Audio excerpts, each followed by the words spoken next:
Greetings, pen friends, old and new. Welcome to Optimal Wellness, Yoga, and More. My name is Christy. If you're new here, you might wonder why there's a pen video on a YouTube channel called Yoga and More. But I am a yoga therapist, which means that I help people live their healthiest and best life in a holistic manner. So we utilize the traditional yoga poses and postures. I especially lean upon restorative and yin yoga techniques. And we also work with the mind, the emotions, and the spirit. And for me, part of keeping the spirit healthy is partaking in things that you just enjoy for the enjoyment. You're not doing it to make money or do this or do that. It's just for you, just for fun. And for me, fountain pens are one of those areas. It allows me to play with color. I use them to Zentangle sometimes, do neurographic art, and all kinds of fun stuff. So for me, fountain pens are part of me being a more whole and well person. So that's why there's many fountain pen videos on a yoga channel. I'm super excited to be taking part in the 1 year anniversary of the hashtag 8pen questions.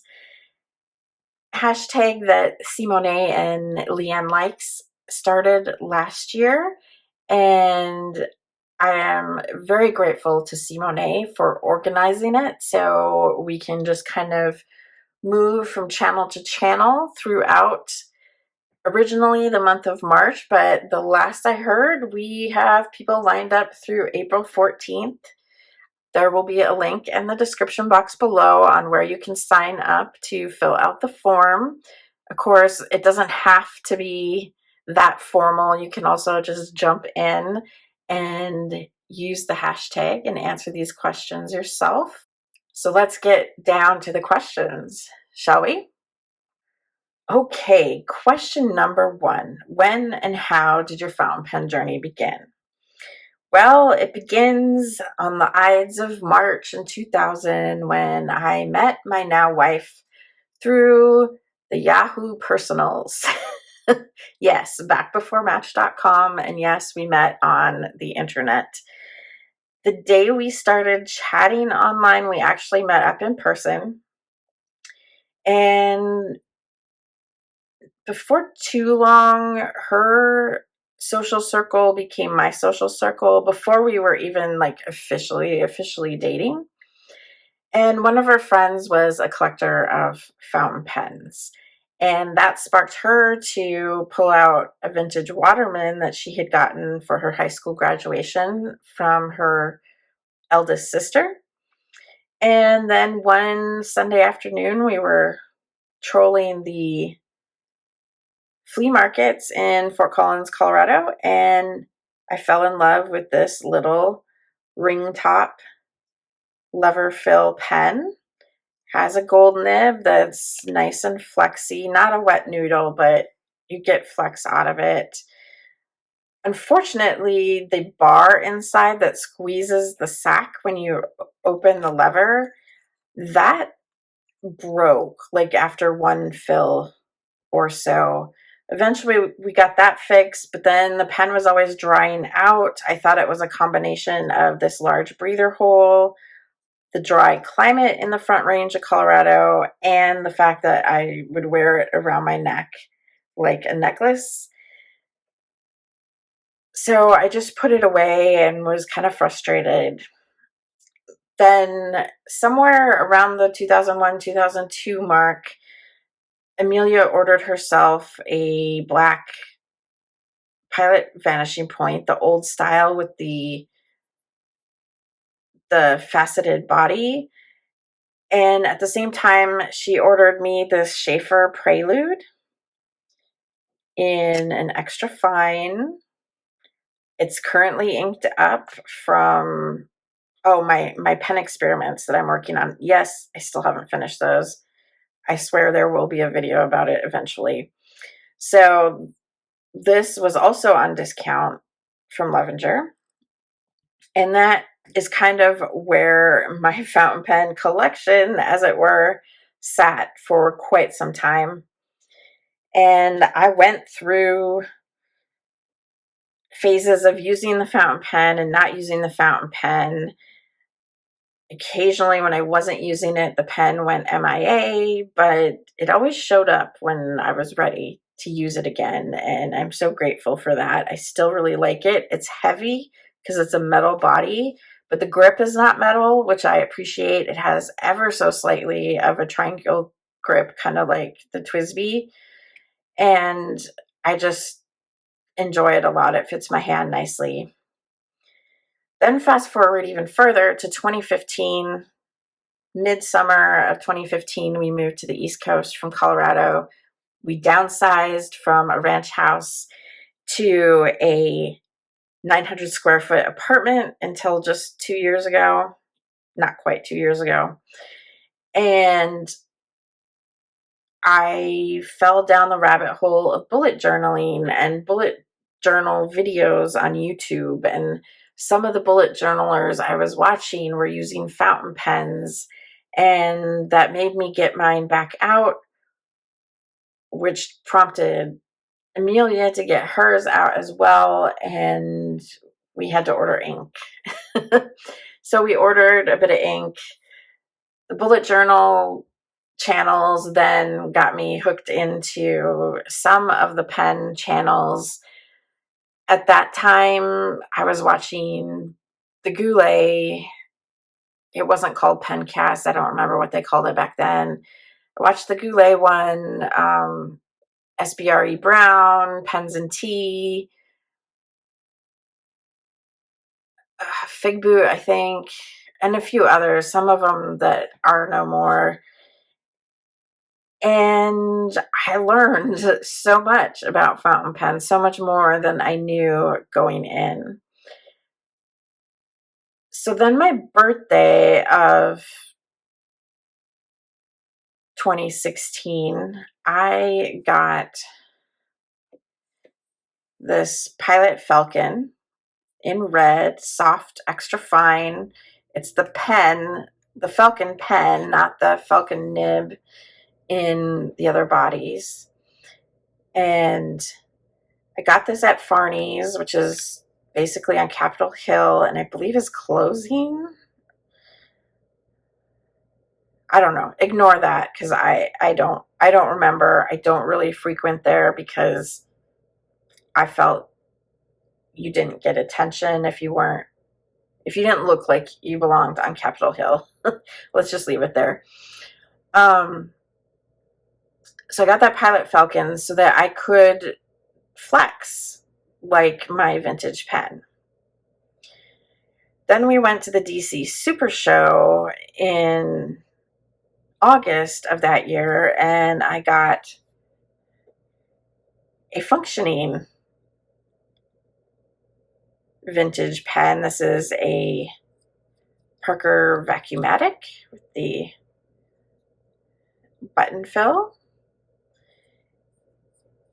And I also had my first fountain pen worked on. I had it resacked, but unfortunately the sack did not stay on the stem, and it is in the body of my pen. So I need to, at some point, either get over my fear and resack it myself, or I need to take it to a pen show again or mail it to Fountain Pen Hospital or somebody to get it resacked and give it another go. Eventually, I got myself a Pilot Decimo after first using a big yellow deep yellow full-size vanishing point of Amelia's and deciding that it was too big for me, which I don't think anymore, but we'll get into that. And then I wanted to use the fountain pens in art and being creative, like Zentangling and stuff like that. So eventually I brought a TWSBI Eco and a Safari and a few of those two models into my collection. And there things sat from about 2017 until last March. I don't remember how I heard about the Baltimore Pen Show and what made me look it up, but we decided to go to the Baltimore Pen Show. We just window shopped. It went really well. It was much easier to take in than the DC Super Show, but we didn't buy anything. Then Amelia opened the floodgates by giving me this Kaweco Sport in Toyama Teal. And then in June, we both got a Novelar pen, which we learned about Novelar at Baltimore. I got the Classic Plus because I wanted a modern vacuum fill pen. And then things exploded from there for me. Although Amelia has she got a Kaweco the same time as me. She got a Novelar the same time as me. And then she got the 60th anniversary Vanishing Point, but has yet to ink it up. So we'll see. If she's ever up to inking it up, I will do a video because chances are I'll ink it up for her. She has essential tremor, and so that can make working with ink a little cumbersome and messy sometimes. That is kind of my fountain pen journey. I went from like probably roughly a dozen, maybe, definitely less than 20. I went from that to, well, one of the other questions later is how many pens. So you'll get to hear that. And question 2, what were your favorite inks in the beginning? When we lived in Colorado, I believe we had only 4 bottles of ink, and I believe they were all from Levenger with the Levenger brand on them, which it was my understanding that those were private reserve inks, just rebranded. We had a brown, we had a green, a red, and a purple, I think. We did not move those cross country because moving liquid just didn't seem like a smart idea. Some of them were running relatively low on ink too, so we just passed them on to a local friend to utilize. Then when we went to Farney's to get my birthday pen, I picked out Chikurin. Your Shizuku, still one of my favorite pen ink brands. It's a really nice spring green, which my birthday is in April, so it kind of is suitable. But as you can see, in smaller nibs and drier nibs, it's not terribly legible. But this was in Amelia's deep yellow vanishing point with a broad nib, and that one is totally legible. So it didn't suit me terribly, terribly well. Then I moved on and ordered a bottle of Yamabudo, which I really like. I haven't put it in any of my pens recently, and I've kind of fallen down on writing my samples in these notebooks lately. But those were my big go-tos early on. And then I also, in 2016, one of my Lamy Safaris is the the dark lilac. And I got 2 bottles of the ink since I knew it was a special edition. It's not my favorite shade of purple, so I'm actually going to be rehoming one of the bottles to a friend. I couldn't keep track of which one had been opened or not, so I don't dare like sell it on auction or anything, although I would love to have that money to buy a new pen.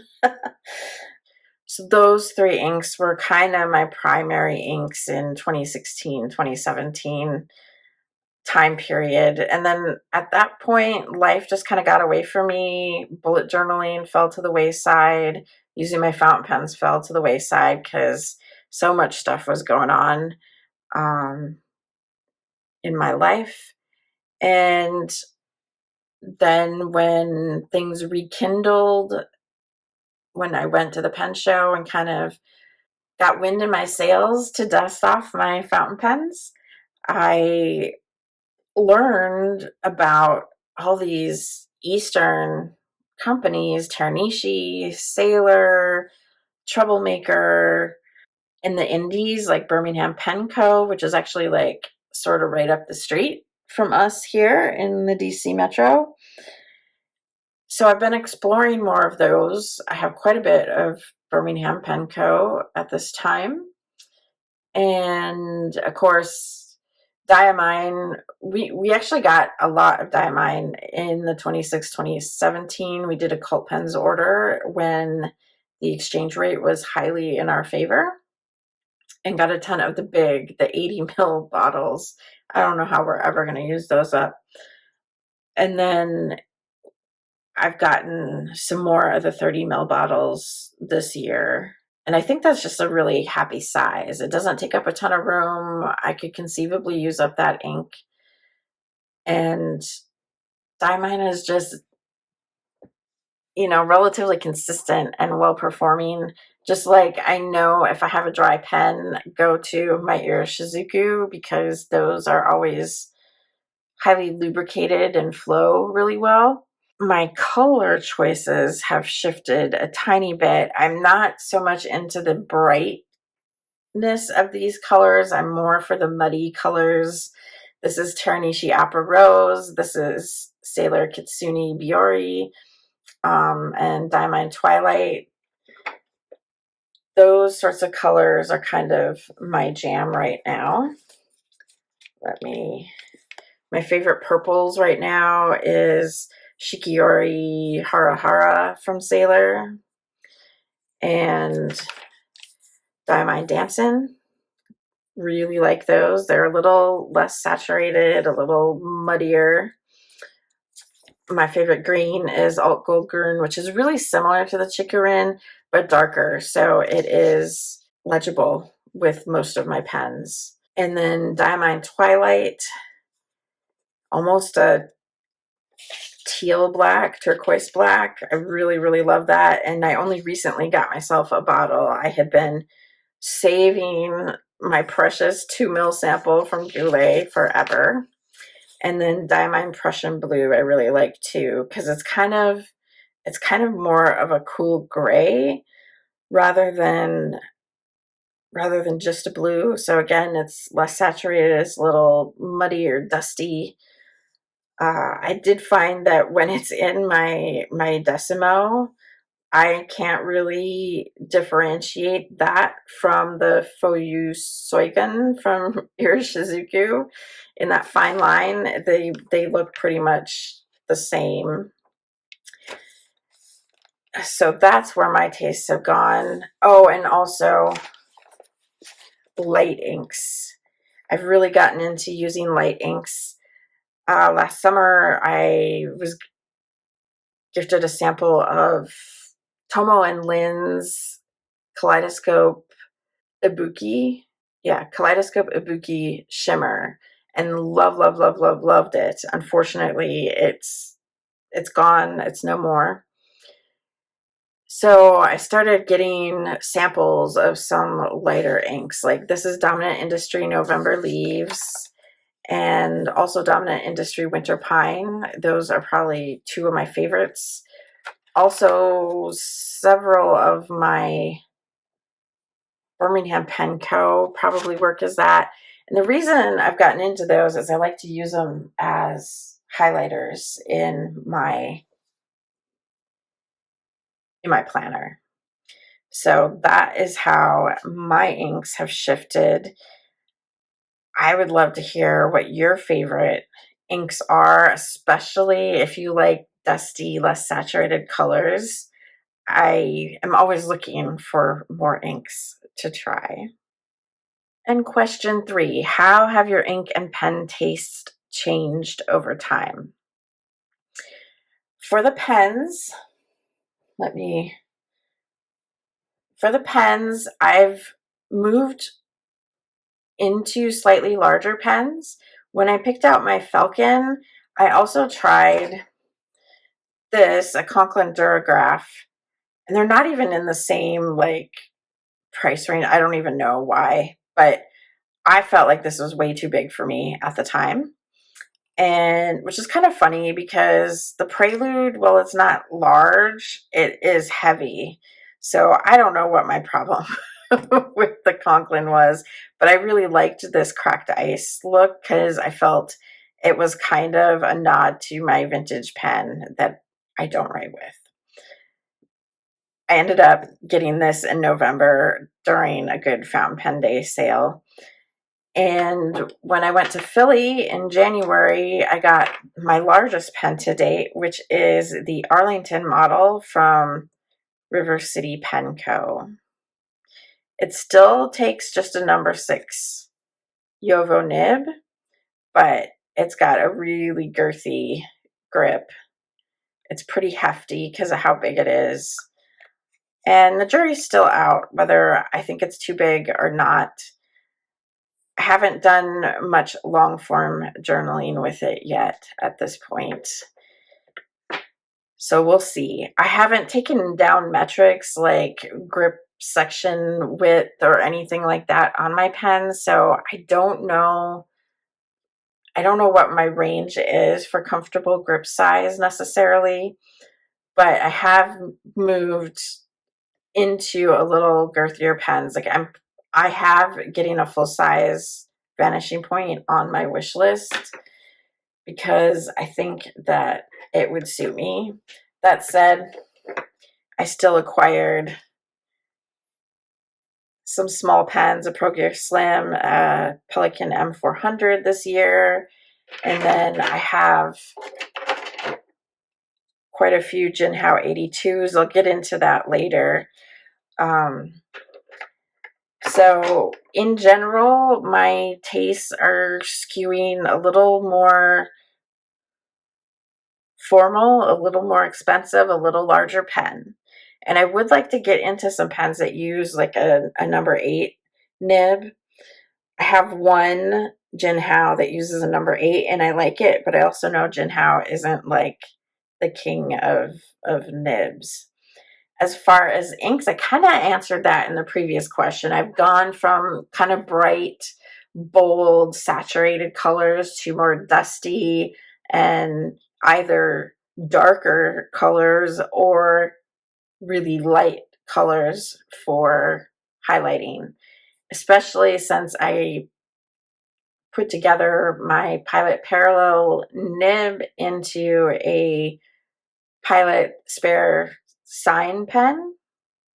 It just works super slick in my planner to like mark time blocks and to highlight things of special interest or note and just to make things visually interesting. So I'm enjoying that. And question 4, are there inks and pens that you have yet to try but would like to? For inks, there are a lot of brands I haven't tried or I've tried only 1 or 2 inks from them.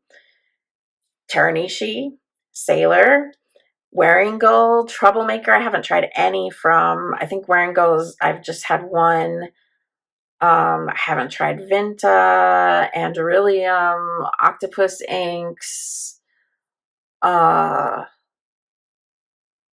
some of the other like smaller ink companies.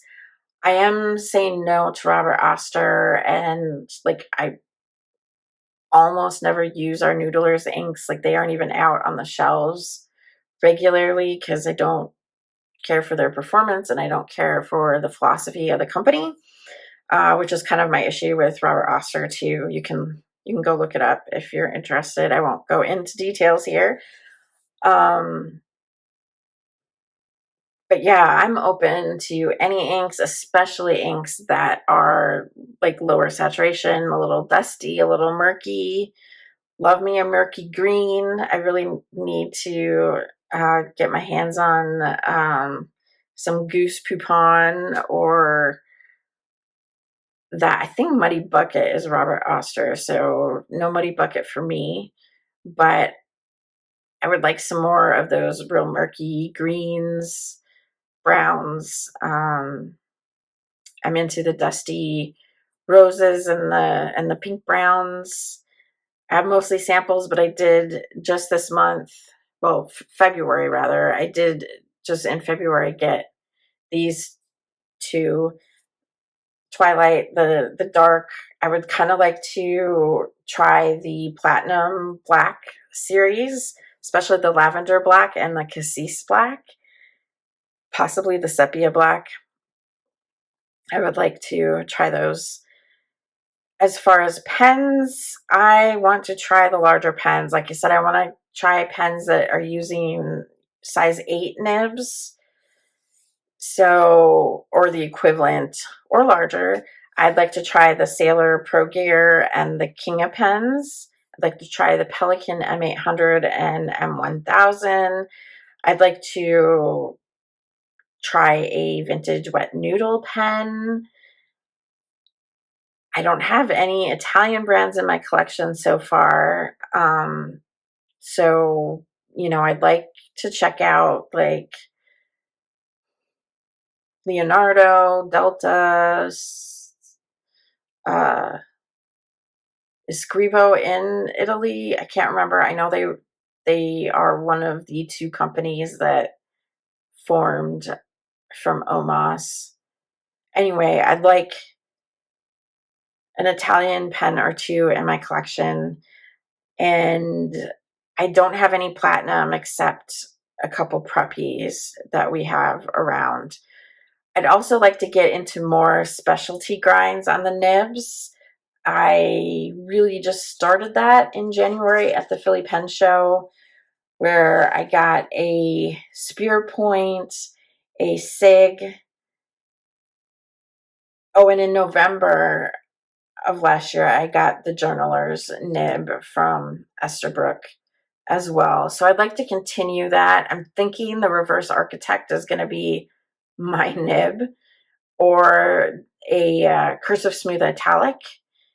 I think those are going to be the two grinds that really serve me well. And because right now I'd really like to have a pen or two with a Reverse Architect to dedicate to my tarot journal, one to dedicate to my 5-year journal.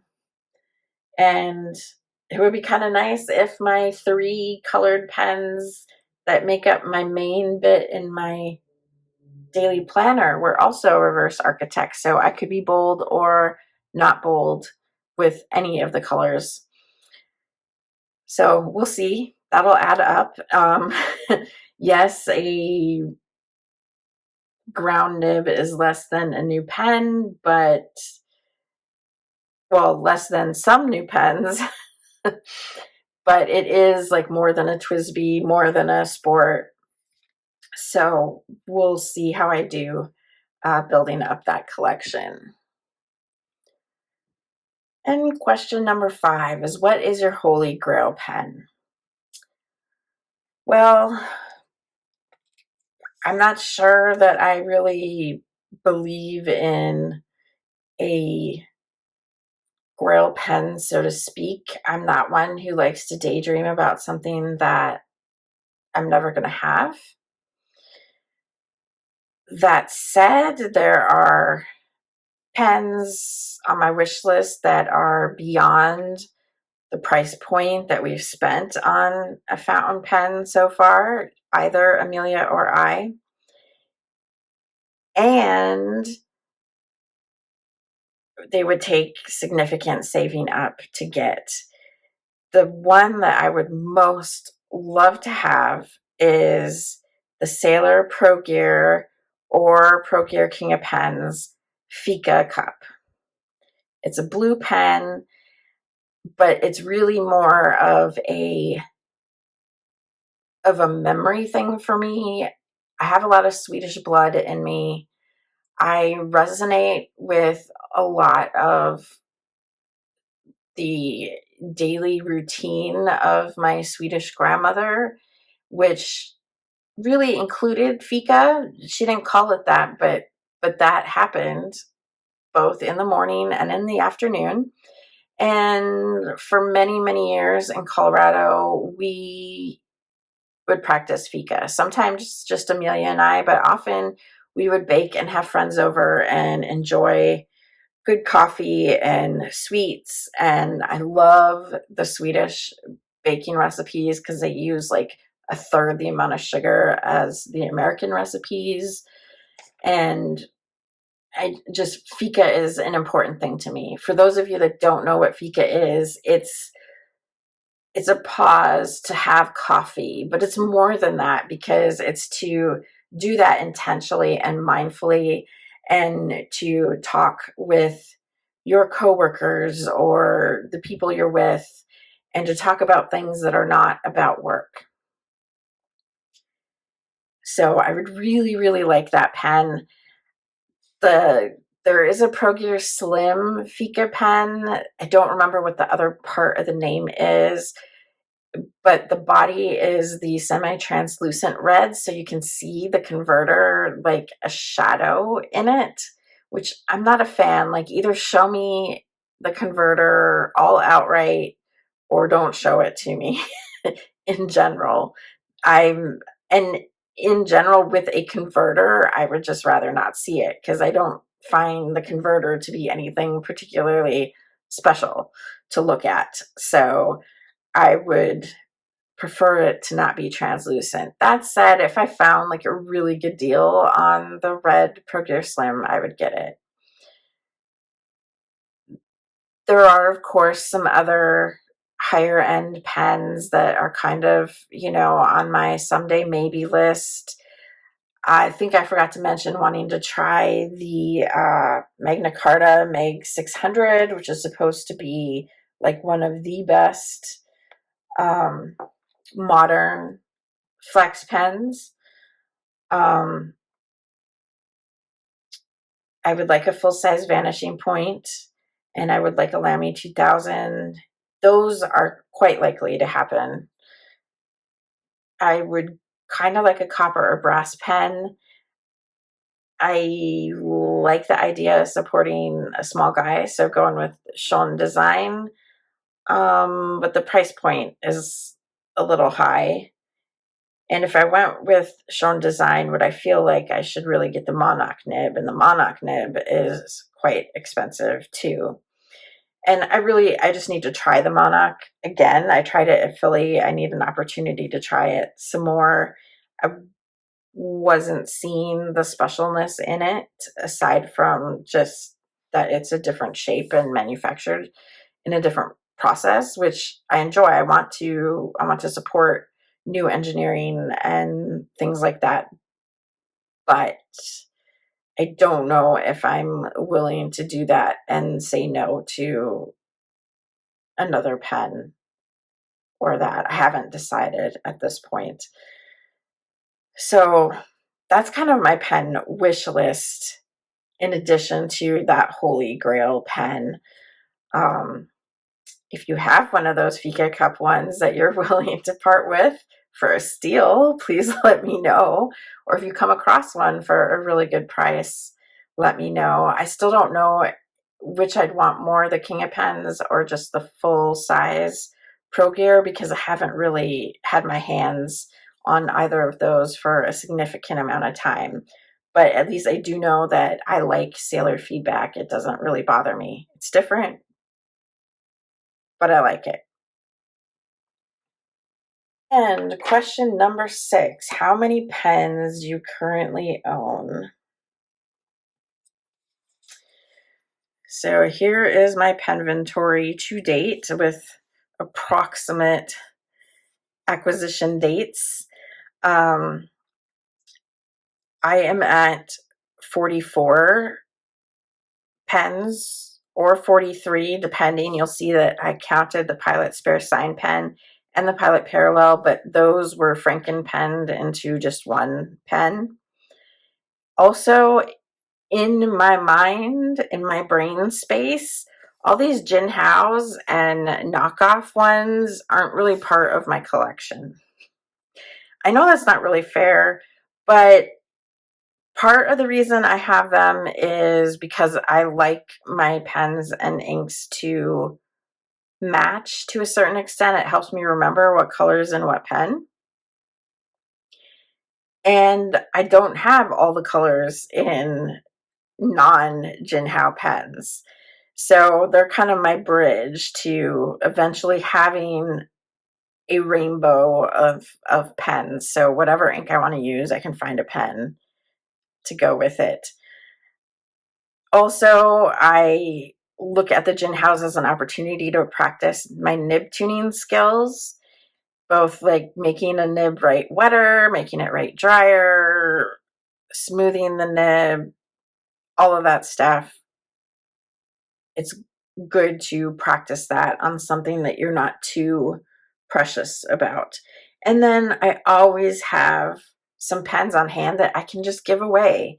If someone's over and they give fountain pens a try, I can fill one of those up with one of our inks and send them home, and they can be a fountain pen writer that day. And I think there's something to be said for that. So in my mind, I think there's 15 of those knockoff Chinese brand pens. So I have like, that would be 29, 29 pens in my collection, give or take. The Noodler's Ahab, that could be considered retired. And my cracked ice ring top is as well. So, I mean, we're looking at, between 25 and 30 legitimate pen brand pens that are usable. I do not know how many inks I have. No idea. Don't really care. As long as I have room. I have started to make an inventory. So, like, if we do go to a brick and mortar store, or like if we go to the DC Super Show again this year and we see ink, I can look up and see if we have it and putting them in by brand. But I haven't finished. I do a brand or two each time I sit down and do it, which isn't terribly frequently.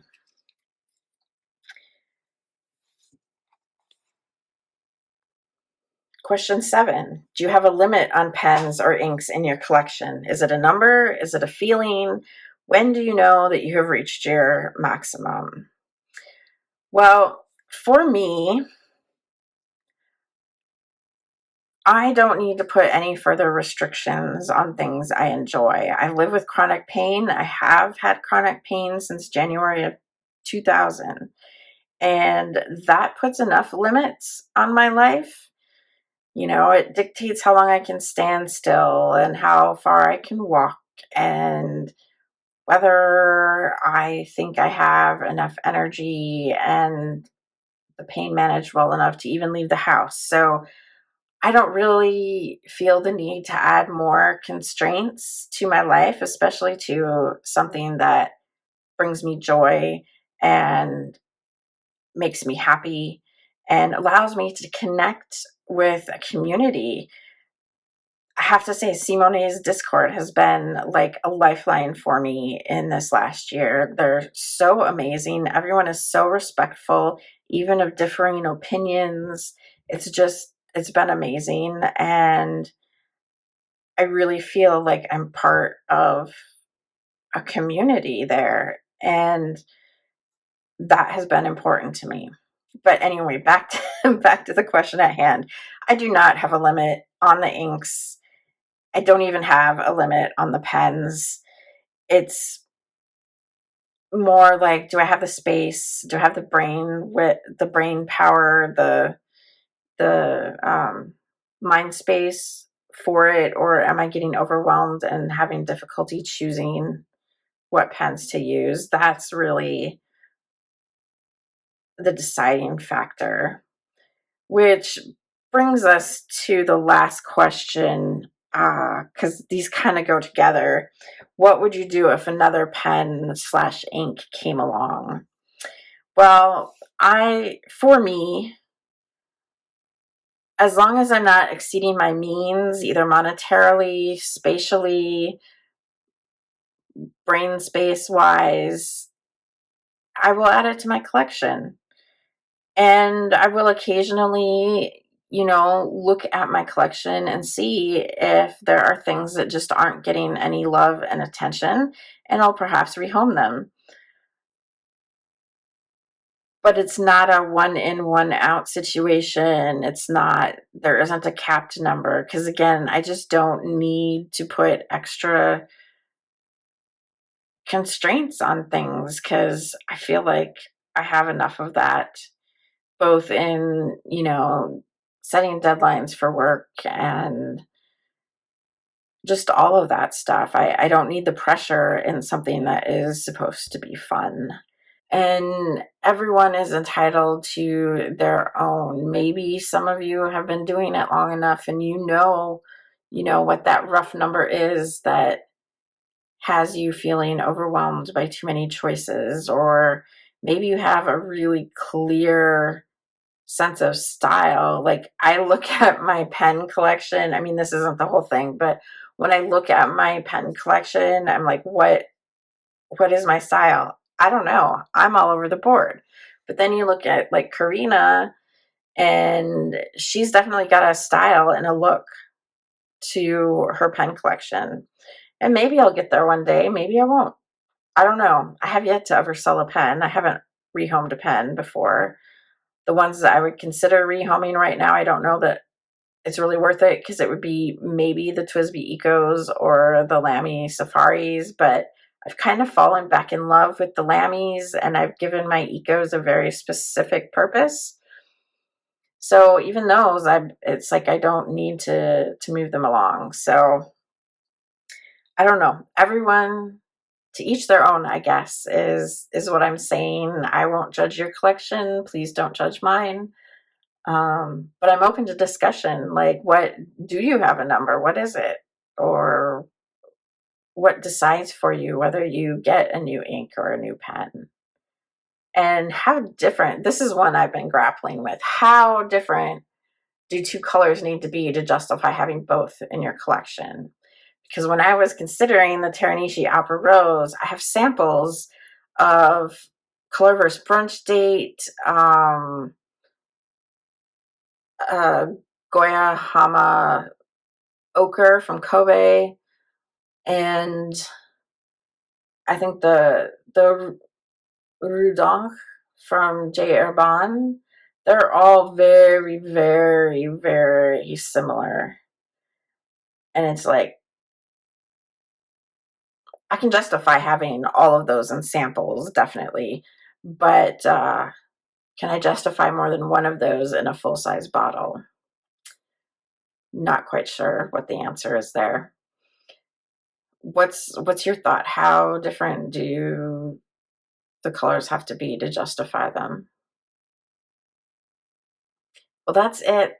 That's my 8 pen questions. Again, many thanks to Simone and Leanne Likes, but especially Simone for organizing this uh, one a day train of 8 pen question videos.